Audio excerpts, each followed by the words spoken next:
Welcome to the Ausländer.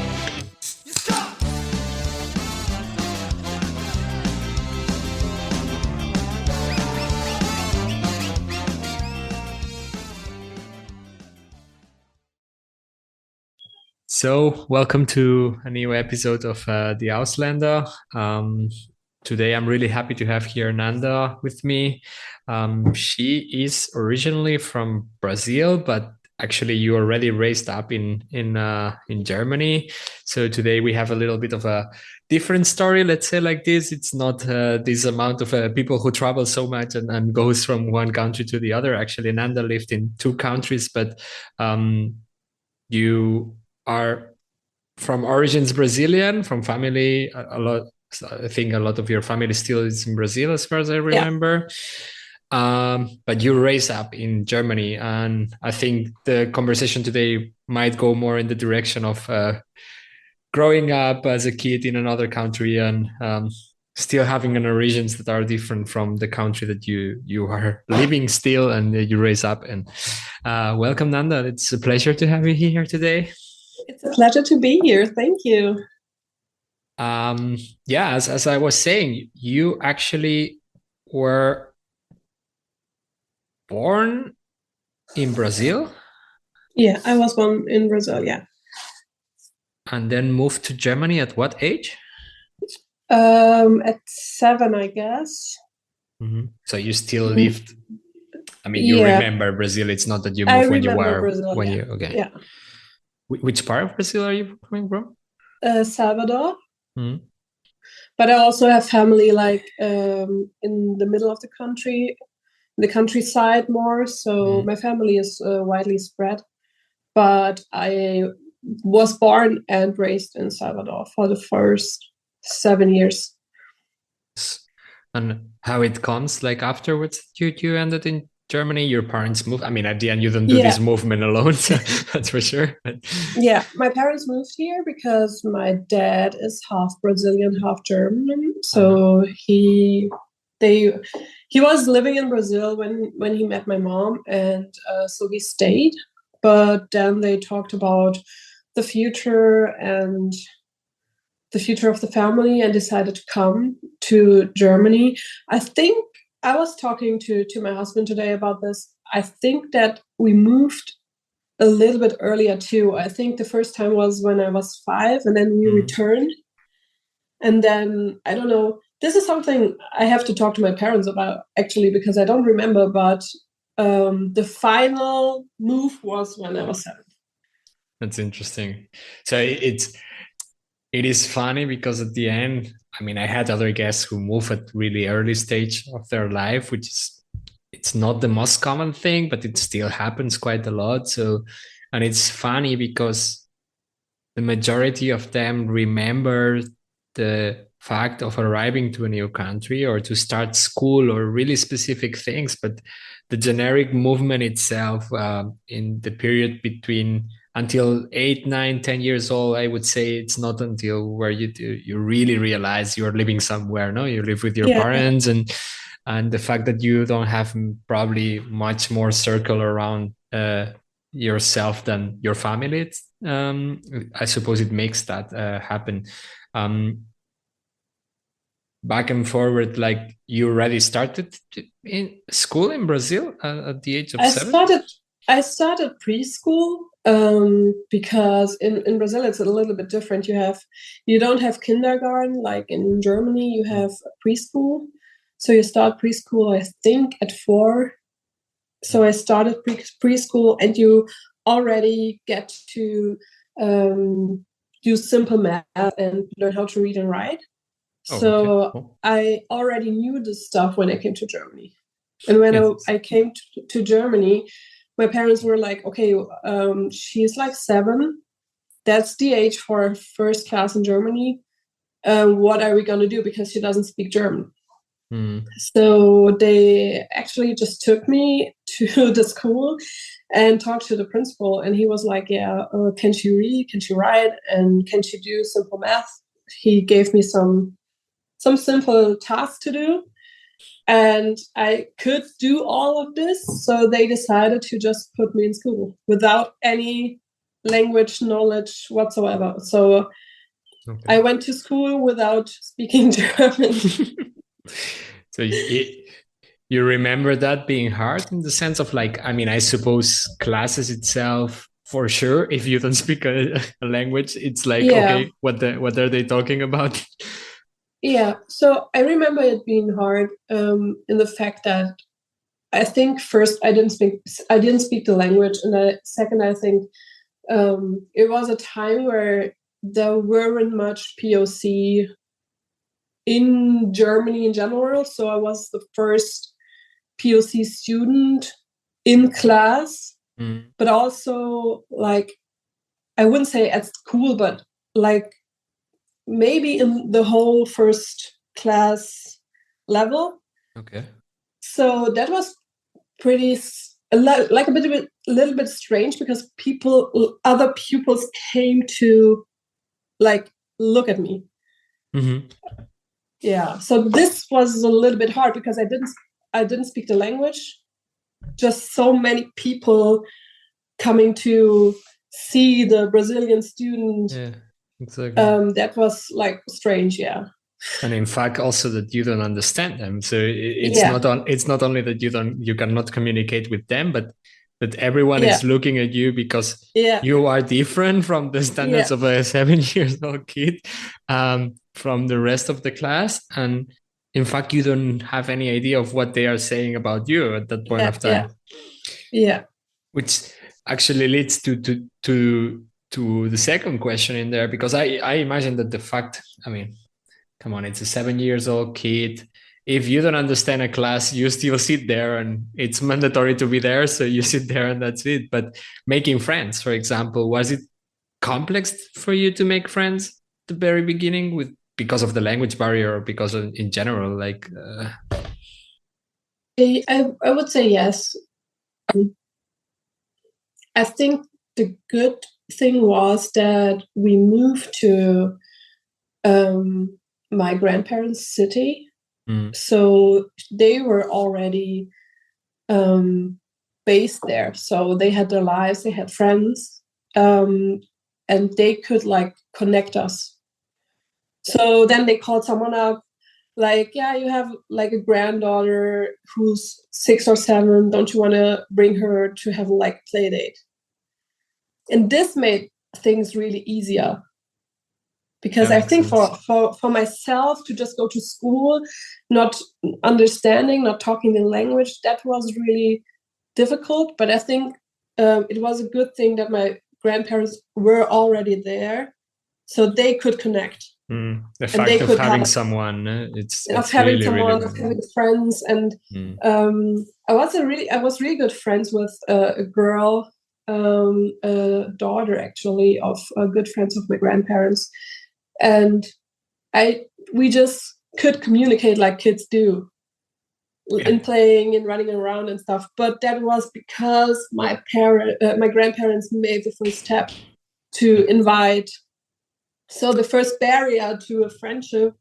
No, the door is going. Laurin? They made it easier for me. Okay. Yeah, it makes a lot of sense. I think it's something that I really find through the guests of the podcast itself. It's the difference between people who move to a country knowing someone in there, or having at least a point of support in there, which I suppose it's also for your parents was easier to have your grandpas there at that point of time. And the totally opposite of going to a country with, as we say in Spanish, with one hand in front and the other behind. Without nothing to do, you know. Like, Brazil too, actually. Nice. Yeah, I think Lauren appeared a couple of times already. We actually know each other. I just normally try to introduce a little bit how we met. So we actually know each other through Lauren, let's say a little bit. Friends of friends playing in the same band, using the instruments that you have in your background. And we actually met in the last festival that they were, or one of the last festivals that they were. or I was in Germany with them. And actually, you told me it was a really great surprise for me that you told me that you were listening to the podcast. So it was really nice to hear that people is listening to this outside me forcing my family. So yeah, it's I'm really happy to have people here also as guests who already know the dynamics a little bit of the podcast, because then it's much easier to enter into the communication without really forcing anything, it's nice. So yeah, coming back just to a little bit your childhood in there, how much time did it take to you to learn German? I don't think I can like put a finger on it, but I think that I always had problems with German in school. So, for example, you have to in German you have to write. You have like tests to see if your grammatic is nice, or you have spelling errors and stuff. And so this was really hard for me. Yeah, of course. It was really hard, like until secondary school. So I think that it was more of a process. And actually, one thing that I did was I didn't like people making fun of my R, how I speak the R. Yeah. So I trained myself as a child to not speak the R like Brazilians do. Mute it out. Yeah, to mute it out, because that was something that made me so mad, because you're trying to have a conversation and people are like, yeah, your R is really funny, haha. And then you're like, man, I'm really just trying my best here. So this is something that I did unintentionally, actually. But I just noticed, like, after a few years that I can speak the R when I speak Portuguese. So it's there, but I can mute it out. Yeah, it's funny. Right now, this is happening to me with the TS of Greek, which they pronounce like really soft. And I'm realizing right now through talking with people and whatever that what we will pronounce as Z in Spanish, I'm softening it. And I'm not a kid anymore. I'm just doing it unconsciously, because of learning a new language is the variation. The mind makes connections with your own language, and then it starts changing it, it is interesting, at least to see that. The other point that I always realize with kids and languages, and you said that at the end, it's the two sides of the blade, no? Let's say like this. It's really easy to communicate in the sense of like, hey, playing, everyone understands each other, even if you do mimics. Kids understand each other and they can play even if they don't speak the same languages. You can see that, like, you can bring a kid to any country in the world, and if there is other kids, they will play together. It doesn't matter if they speak the same language or not. But at the same time, these are the kids who mock other kids for not being speaking properly, easy to be there, not easy to be there at the same time. It's just curious. But at the end, did you feel that learning German it was easier because you were a kid? That was my intention with the question, because I tried to learn German. I was 4 years in Germany. My German it's a potato. Yes, I think so. I think first because I was a kid, and second because my parents didn't leave me any choice. They didn't. They just like threw me into school and were like, swim or drown. Where did you move in Germany? To Bielefeld. So it was a small town. It was not. It was not a big town. So so we moved to Bielefeld, and they were like, okay, you have to. There's no way around it. And but this still happens, no? I think this is still forcing you. When I moved to Frankfurt, in Frankfurt you could live without speaking German. And if you move to in a small town, you're more or less more forced to that. So I suppose your parents knew it, and at the end, you also understand that Yeah, it yeah, was what it was. yeah. Yeah, I think so. So I think this made it easier, and I think also that being in school made it easier. And so to go to school, because you had like what's the word? The lecture. You were like studying German, so this helped to write and to know how to speak the things. And I think that my parents also gave me like a tutor. I have like bare memories of that. So to help me at the beginning to speak basic German while I was at school. So this helped too. Yeah, and I think like kids just learn it like this. I think it's really easier for them. You were talking also about the fact of being the only immigrant or the Brazilian of school in that sense. Like, I suppose it's also related in that point of time. There was not the amount of immigration, and the people were not used to move as much as we see right now. Right now, it's even difficult to not have anyone in your class or in your school who is not from another country. That's barely impossible, I would say. Did it really mark your first years in Germany, or actually like education in general? Was that a problem through the time, or? I don't think it was like a problem. You mean if it got to a point where it slowed me down in education, or what was No, not slowing it down, because at the end it doesn't really matter where you're from for your grades or for your capabilities of studying. It was more like in the sense of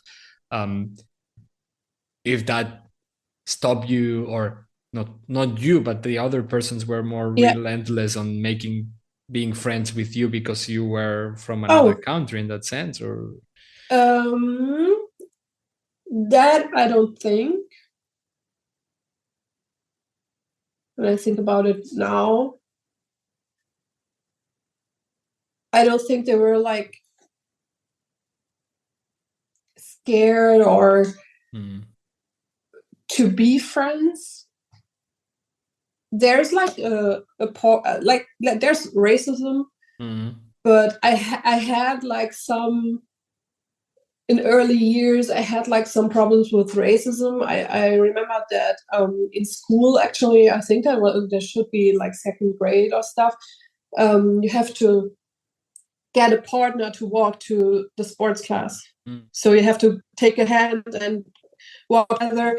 And there was a girl, and she was like, "No, I don't want to talk. I don't want to take your hand because you look like poo." But that's racism. So yeah, it is. Yeah. So that I had like problems with that, but not not so that I would say, okay, not enough to mark you in the sense of like it did mark me, but at another level. Not that I didn't that I felt, okay, I'm here. It's hard to make friends. I think the start was more the problem with the language. Yeah. But the racism point was more like every time it happened, I was like a bit shocked. So it was not like bland racism, so that I couldn't make friends, you know? No, it is just curious for me, because I talk this with other friends of mine sometimes, and actually the word that you use, it's exactly the same that they used, the word shocked, not angry, not I don't know, disappointed, not other things. It was that, and I talk this with other people, and it's just like the fact that kids are most of the times not understanding that that's racism, that it's just okay, why this kid is doing this to me? Yeah. It's not comprehensible for a mind of a kid. And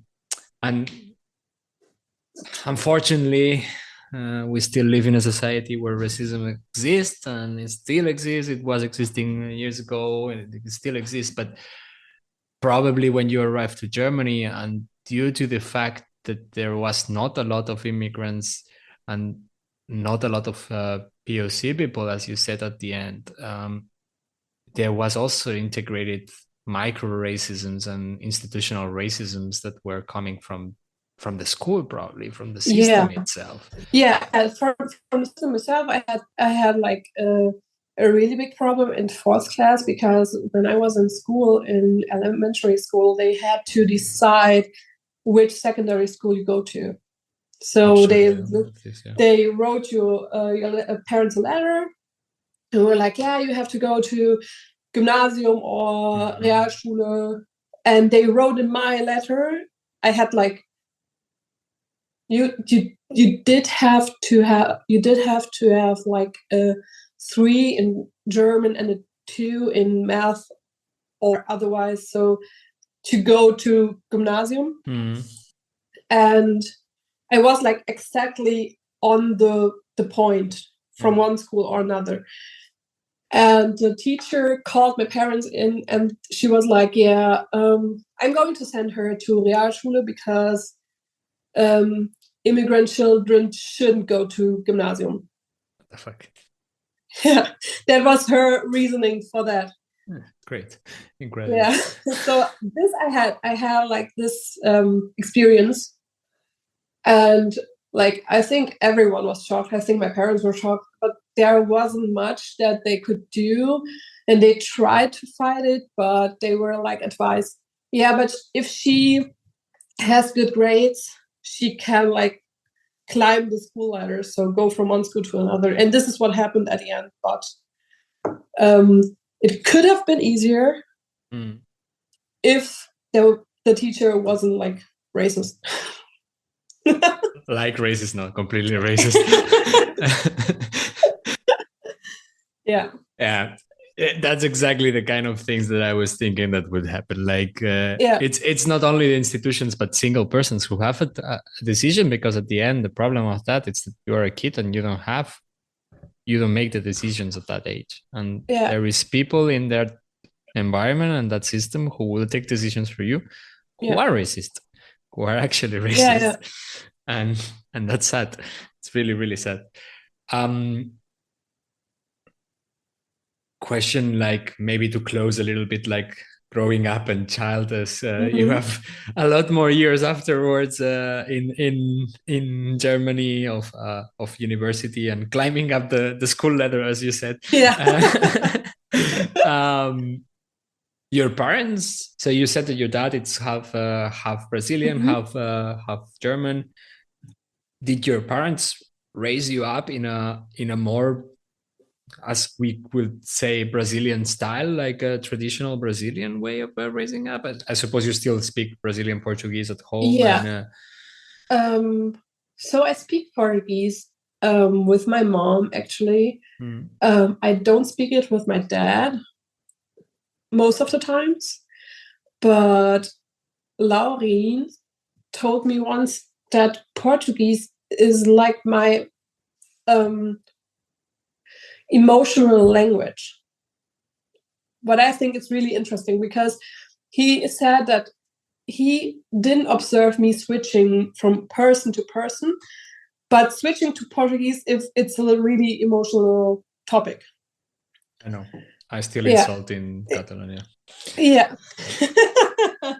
So this is it. So, and I grew up with speaking to my mom in Portuguese, speaking to my dad in German.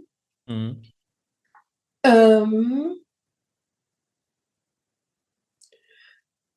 I don't think like. There is really big differences. I was more thinking like culturally wise, maybe like food, this is what food or music or this kind of stuff, like. Yeah, I think food for sure.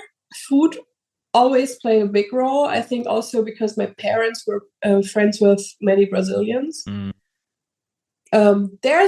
This is, for example, something I lack, and I think is really sad because I would like to have the community like they had. So culture-wise, yes, they always tried, and we went to Brazil every second year. Oh, cool.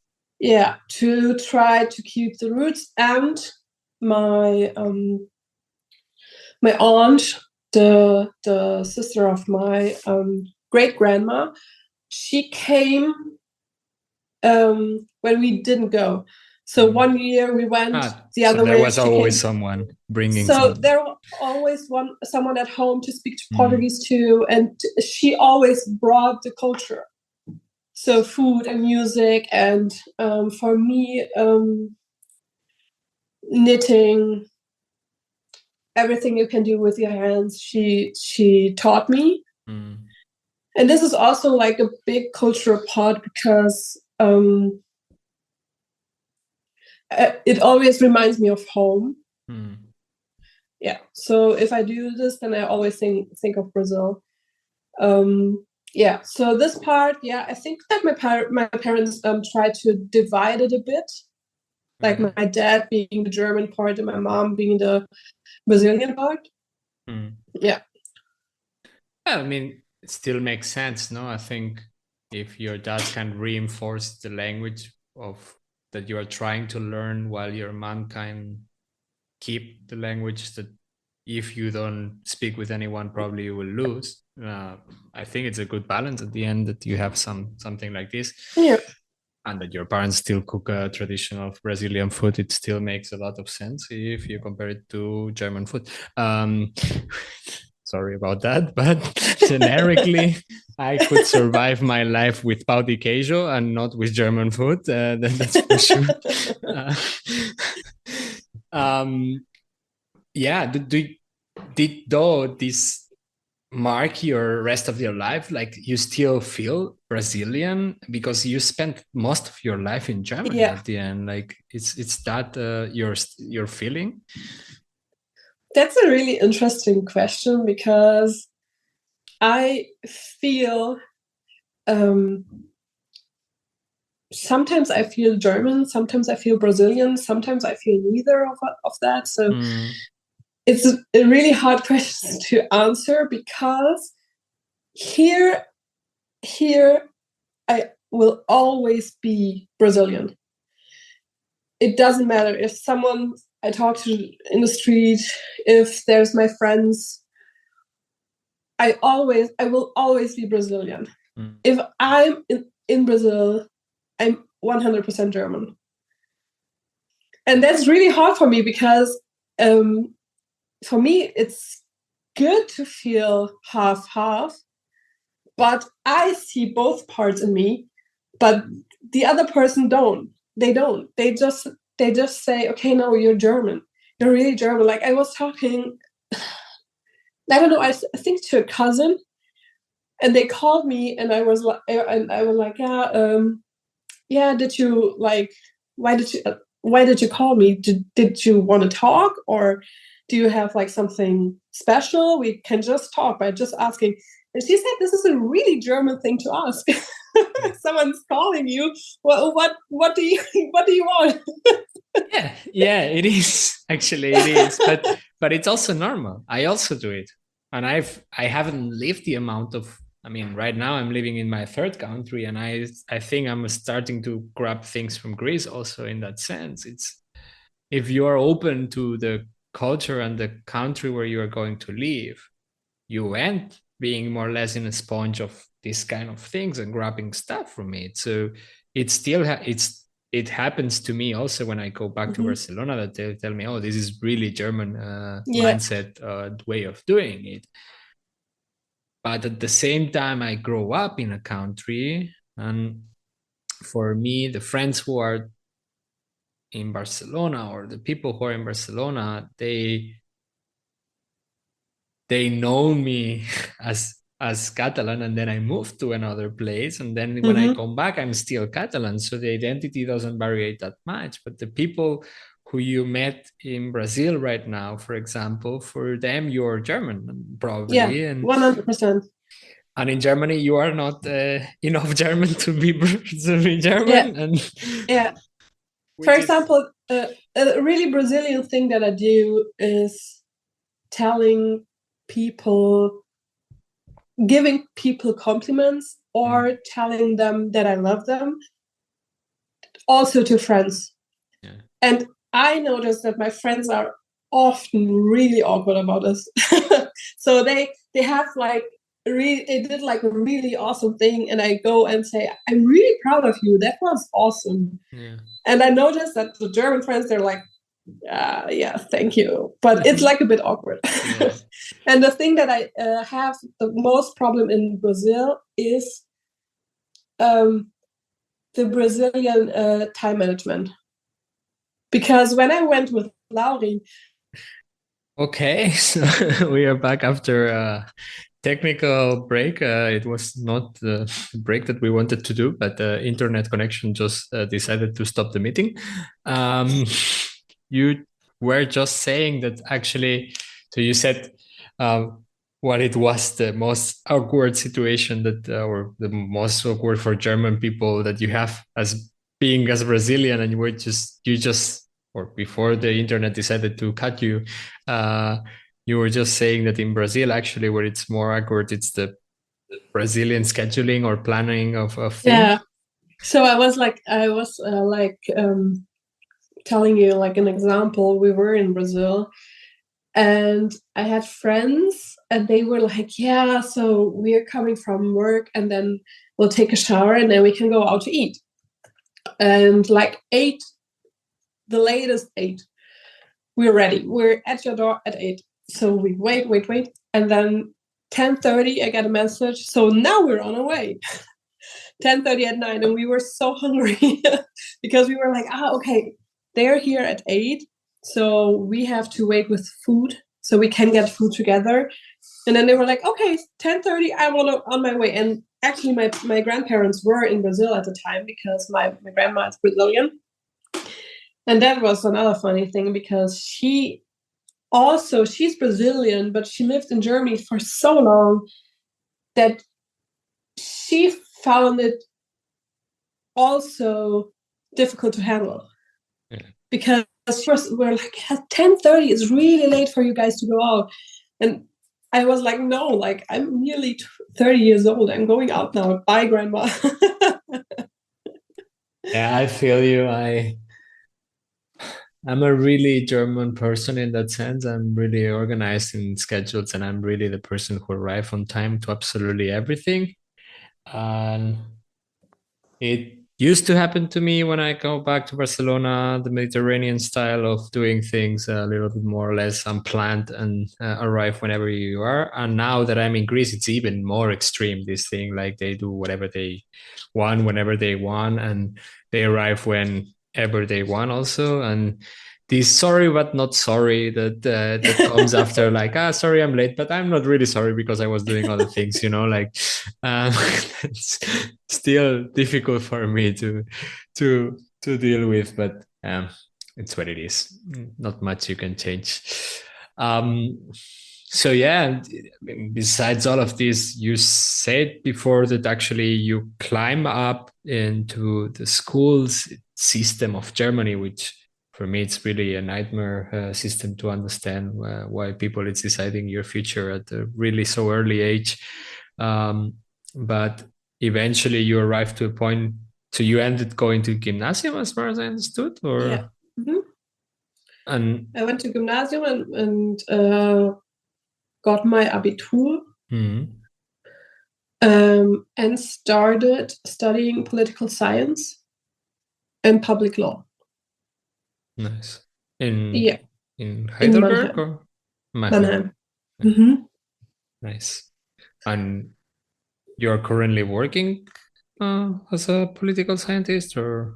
Yeah, I'm working actually at the Social Democrats Party as a political scientist, but just part-time because I decided it was a good idea to get my law degree.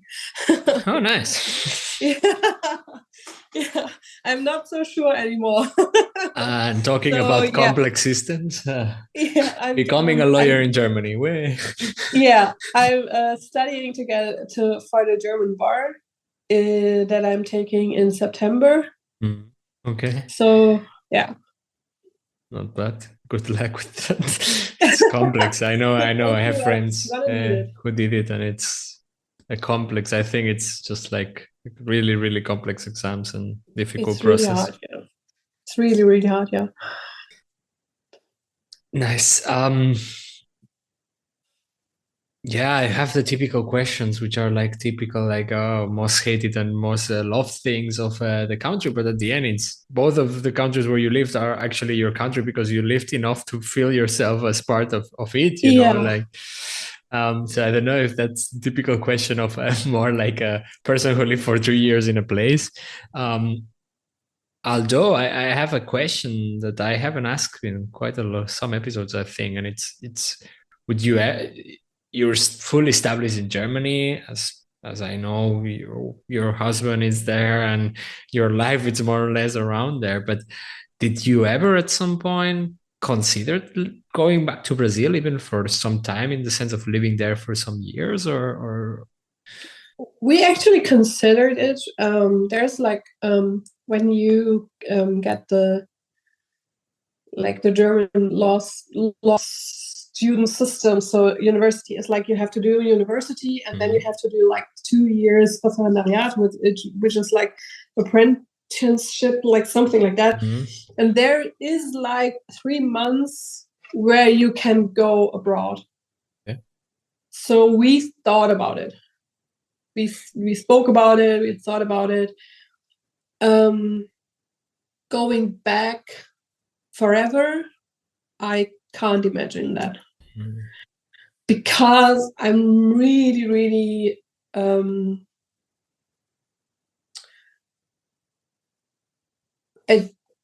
I'm just too comfortable with the Europe security. Yeah. And this is something in my hometown that you just don't have. Yeah. Like my friends were from the beginning, they were like, you can't walk anywhere, you have to take an Uber, you have to don't walk there. One time I was like, let's meet at the mall. The mall is like 400 meters from my apartment, and they were like, take an Uber, don't go barefoot. And this is like really sad because I absolutely adore Brazil. Yeah. It's such a nice country. It's an awesome culture. You have sun, you have music, you have good food, you have lovely people, you have beaches, but the security is a really big problem. Yeah, it's really sad. It's really a pity. And I suppose as soon as you had the privilege of being able to work everywhere, to move whatever, going back to a place where that it's taken out from you, you suffer it. You really miss that. And it's really a pity in a lot of countries actually that they have such good potential in a lot of sense in culture, in people, in places to visit, in style of life, even like everything, and then your lack of a security or feeling safe being yourself in that country or doing things as you wanted to do them, and that takes you backwards. Yeah, I mean, not we cannot change the world from one day to the other, no, but hopefully we will see it. But I really would like to live somewhere else. So this I have the urge to live somewhere else.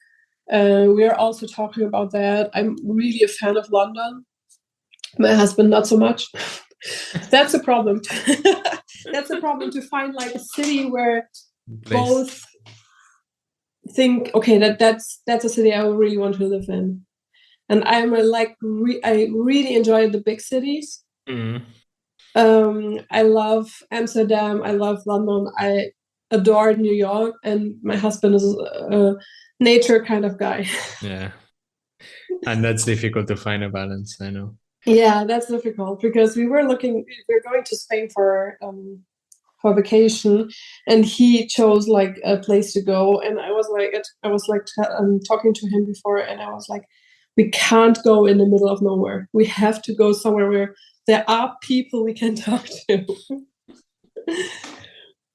Just let me know if you need recommendations in that sense. that country I know, at least.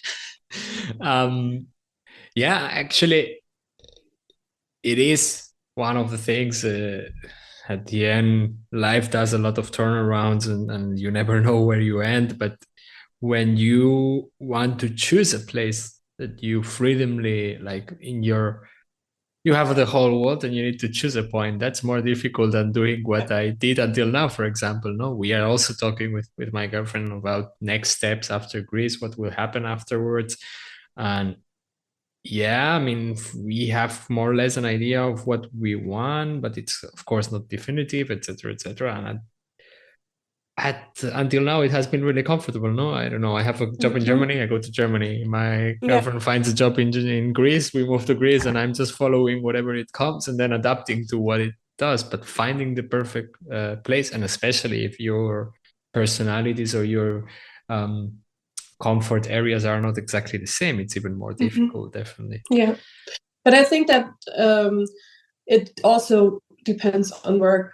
I think I have to finish university, and then, as you said, maybe look at work possibilities, and then maybe it's the same with us, like it was with you guys, getting somewhere to work, and then the other follows, and adapts for a while, and then like I that would be like a huge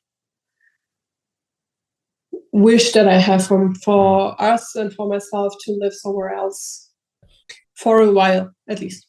I really recommend it. In the end, it's just experience, and you always are in time to go back wherever you come from. So that's, or at least that's the freedom right now that you have traveling around, and that's we should take advantage of this current situation we are living on, where you can nearly go everywhere in the world and live there. It's crazy. It's just like, of course, you need to exclude certain places because obvious reasons, but besides that, come on, you can live. I mean, of course, you will need to adapt to the place where you're going, but you can live everywhere. It's crazy. Actually, I was thinking, just because when you were a kid, you said you were going there regularly, in the sense of like going every 2 years. Are you still going to Brazil often? Like I had a time period where I didn't go because COVID first, but before that, just because my aunt died, and it was really hard for me to go back, because everything was, for me, Brazil was her, and then she wasn't there anymore, and I lost a little bit of my passion. So for me, she died, and then Brazil also died, and I was like, I'm not going back. But then I said, okay, it's time, and it took a really long time. I think the first time we went there was as a couple, was 2018. Okay. And we started dating in 2011. Okay.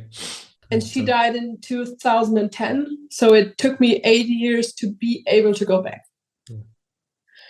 But we were 2018, we were 19 also. And we decided to go to 2020, and then COVID hit. So this is why we didn't go. And then inflation hit, and the prices for tickets to fly there are horrendous. But we're looking at tickets to go in October. Nice. Yeah, makes sense. We are planning. I really want to go back.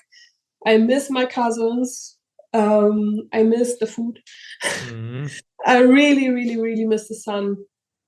So this is actually what you gave us so many nice tips for Crete, and this is what I absolutely adored in Crete. it was so nice. I felt absolutely in love with Crete because of the sun, because of the food, because of the beaches. Absolutely in love. When you live for a long time in Germany and you go out and stay in somewhere where it's sunny, you realize how much lack of sun that country has. Yes. Yeah. Definitely.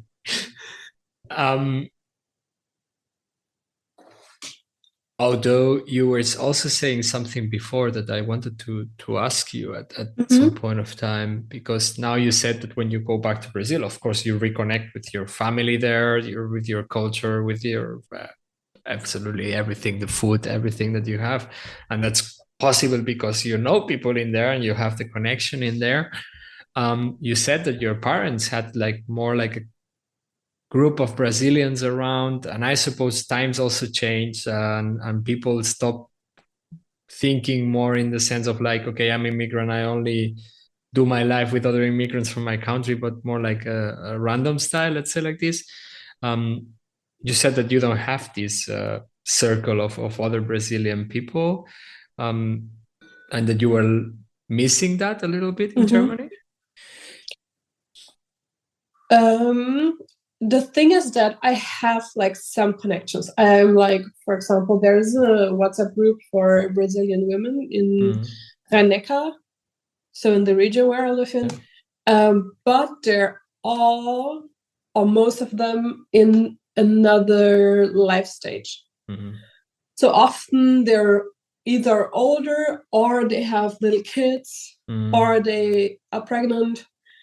And this is really hard to connect because I'm in a completely different stage in my life. Yeah. So this is what I didn't meet Brazilians who are in the same stage. And this is something I miss, because I think it would be really awesome. My cousin was here in Berlin in 2019. And for her, this came naturally. She went to Berlin. She had so many Brazilian friends. The hard thing for her was to get to know Germans. Yes. Well, that's Berlin in general. It's difficult to meet Germans in Berlin. Yeah, but she had so many Brazilian friends. And this, I don't know. I really don't know why it's hard here, because I think there are many Brazilians here, but I didn't meet my Brazilians yet. Yeah, I think it's important. I always, I don't remember which episode I talk about this, but the fact of having a couple of friends, even if it's just one or two people who are from the same area or the same country as you, and you can speak with them in your native language, and you can share some other stuff that it's just, I don't know, even if it's just political or news or things that when you talk to a German, okay, they probably don't know about it, or they don't follow as close as other people. Well, now politics in Brazil, I think everyone follows them, but for other reasons, unfortunately.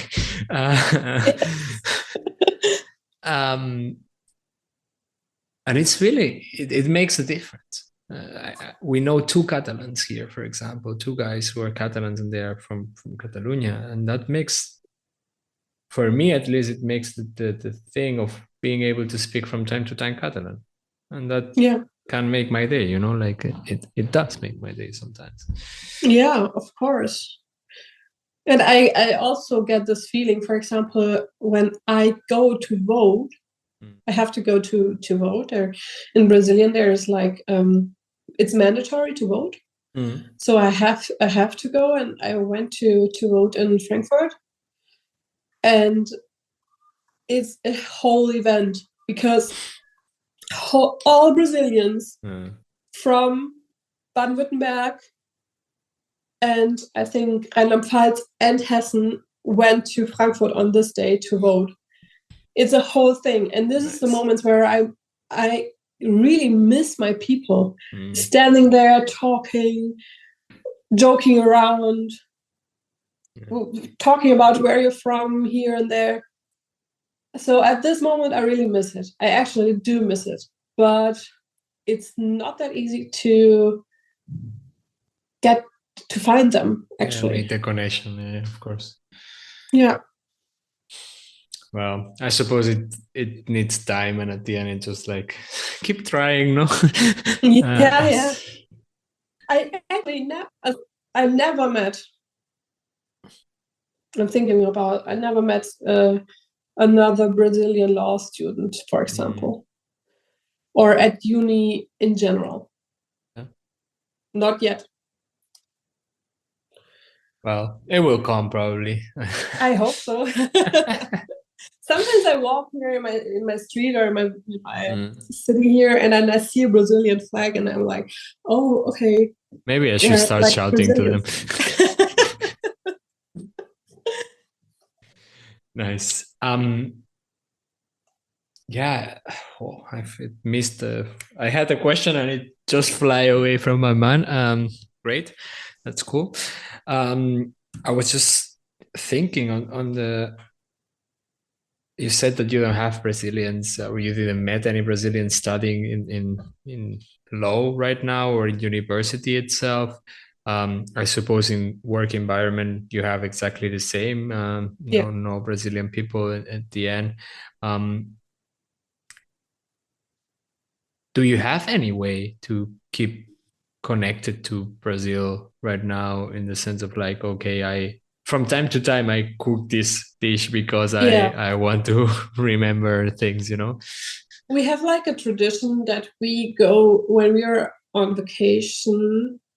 Doesn't matter where we go to eat at the Brazilian restaurant. So we went to so many places all around the globe. We visited Brazilian restaurants. And this is like a possibility for me to connect. Okay. But in those moments, I also have this feeling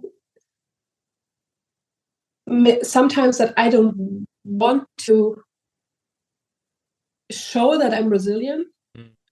So sometimes I really just want to go incognito and eat my food and be happy for myself. And sometimes I'm super open and super happy and talk really much with the people and love to connect and stuff. But it depends a bit on my mood. But German, this is something. Brazilian. You got this is something we like to do also as a couple. Laurin too, he loves it too. So we go there, eat, and then we also connect. And I also cook sometimes. I am organizing like a lunch for my friends to come and eat the traditional bean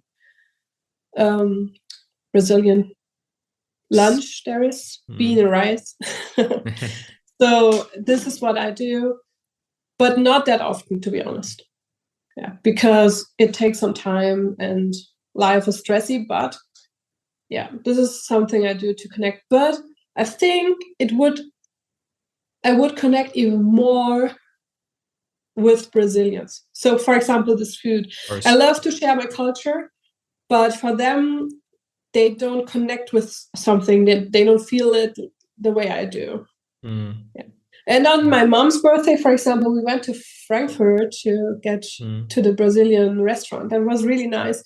And on my bachelor party, we went also. That was really nice. I really enjoyed it. Cool. Brazilian restaurant in Frankfurt. Now I'm intrigued. I don't know if I went to any Brazilian restaurant. There is one in North and Austin, I think. No, they have two actually. The Rodizio. And one is really new, and the other one is I can't describe it, but there's like a Mexican place. Yeah. Did you go with Frank? because Probably. he recommended the Mexican. So in the street from the Mexican guy is the Brazilian place. Yeah, it's the Rodizio Grill thing. Yeah. Oh, yeah, genau. Yeah. We live really close by to that place, so I know it. Yeah. It's a good place. Cool. Yeah, I think now it also intrigued because, of course, for you to bring. So if your friends comes to your place and you are able to bring Brazilian food to them and cook something from Brazil, do you ever brought anything from Germany to Brazil? Like in the sense of like, oh, I go to Brazil and I cook something from Germany to my cousins or something like this? I didn't like cook, but I brought beer. Okay. That's the super cliche. Of course. You need to do though, like, come on. But they were really happy about I brought beer, I brought chocolate, German chocolate. They were really happy about that. But I didn't like cook. No, but I mean, if you bring German beer, I think I'm also happy. No need to cook it. So we had normally that's the thing because we go with two big what's the name for koffer? Luggage. Luggage, yeah. We get two big ones, and then one we put all of our clothes, and the second one's just for stuff to drink. Yeah, chocolates and clothes and beer and every souvenir you can think of. Makes sense. That's cool. But it also comes back with all the souvenirs. So when we're in Brazil, so we get all the coffee, all the food we can bring, put it in the luggage and bring it here. Nice. That's so cool. So you said that you bought it in Frankfurt. This means that you still conserve both nationalities in... Yeah. Actually, Brazil doesn't let you lose your nationality. Oh, really? At all? Yeah. Not at all. So Germany can't do anything about it. So I have both. Oh, that's interesting. No, because that will be critical. I have a friend actually, and a work colleague and a person who I also interviewed, Parimal, who was actually at some point with the possibility of 3 nationalities, as far as I remember, or wasn't Parimal? I don't know. I discussed this. I did so many episodes that I mix stories, I think. I have a friend actually who has 3, and his children also have 3. He's Canadian. He has the German one and like a third one that I can't remember. But they have 3. Really? Because as far as I remember, there was a problematic in the European law saying that you could only have 2 nationalities. I don't know how they from a legal perspective, but yeah, I don't know. They managed in some way to do it. Sounds interesting. They have all 3. And it's really stressful because you have to, as a Brazilian with the Brazilian nationality, you have to enter Brazil as a Brazilian. You can't enter as a tourist. So your documents have to be on point. Your passport has to be. I can't like say, oh, I forgot to get my passport. If your passport get expired, for example, you couldn't enter with a visa of tourist with your German passport. I could enter like with an ID, but I don't have the Brazilian ID because I never. This is something I have to do the next time I go. I didn't take it because I only travel with passport, but I can't enter as a tourist. I can't. And I have, so it's like this. I leave Germany as a German, enter Brazil as Brazilian, leave Brazil as Brazilian, enter Germany as a German. So.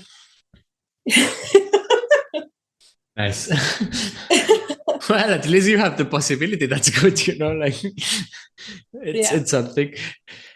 Very nice. I think we are. I didn't control the time that much, but I think it has been already like quite some time. You know that I have always like 2 last questions that I ask to all the guests in here. The first one, maybe we'll reformulate it a little bit because it's about recommendations that you can give to a person who wants to immigrate to another country itself. But in your case, maybe it's more like of, I don't know, any recommendation from your side that you can give to the audience in the sense of adapting to a country as a kid, as a non-kid, as an immigrant in general. I think from my perspective, but also from the perspective I had, or the experience I had when I helped my cousin when she came here in 2019, is to connect in both ways. I think this is the most important. It's super important to have your people so you don't feel homesick so much, but it's also super important to connect to some people that are already here for a while, that speak the language, that can help you out if you have any questions. Yeah. And I think just try to be yourself and bring the parts with you that make you unique with your culture. Like, my friends are a bit awkward if I tell you I love them, but I will continue to do that. So they will get used to it at some point. Cool. And the last question, which is more a little bit personal to you, whatever you want. Do you have any personal projects or friends projects that you want to use the platform to promote? Yeah, let's promote Flausen. Yeah. So Flausen is the band of Frank and my husband, and they do really cool music, actually. And I'm like a photographer too. Oh, cool. Yeah. So if someone wants to check out my photos, you can find me through Flausen, actually, because I took some of their photos. Okay. So we will definitely put the profiles of Flausen and your profile of social media of photography. You can check them out. As always, the recommendations are coming at the biography of the episode, but also in Instagram mainly. It has been a pleasure and really, really nice conversation. Thank you so much for asking me. It was really fun. I enjoyed it a lot. Thanks a lot for your time, and hope we see probably in a concert of Flausen again. Yeah. Soon. Cool. Thank you so much. Yeah, thank you.